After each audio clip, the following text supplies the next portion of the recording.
E kore e tāia te rapa utu ki ngā momoraru katoa kua huake i te ru whenua nui i o tautahi.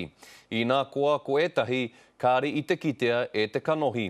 Engari tērā te whakapae ko te utu hei whakatua no i ngā umanga me ngā whare ihinga ka eke ki te 16 piriona tāra.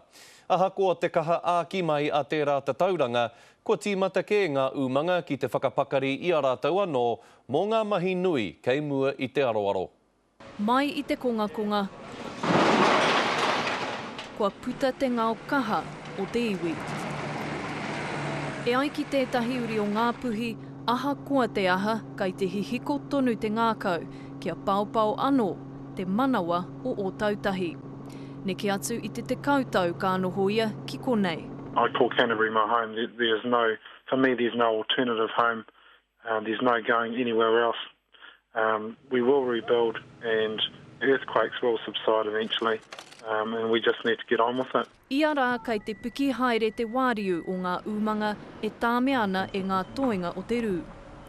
I nā te āhua reka ki te pūtea āwhina, ko whakawātea hia mai e te kāwanatanga. I really applaud the government for stepping up and getting it in place so quickly.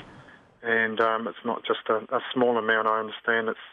It's quite a reasonable amount for people to survive on. The Earthquake Support Subsidy will provide employers with a contribution to help them keep paying wages while they consider the future of their businesses. E toru mano tāra ka huatu hei utu mo a rātou kaimahi mo te ono wiki.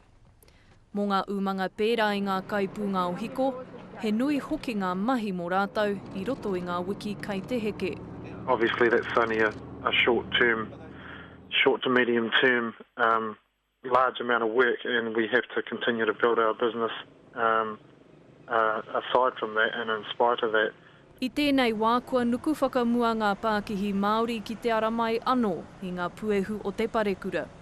Te tūmanako a tōna wā, kia kite ākanohi anō, te takatū o tēnei taone whakahirahira. Jasmine Pearson, Te Karere.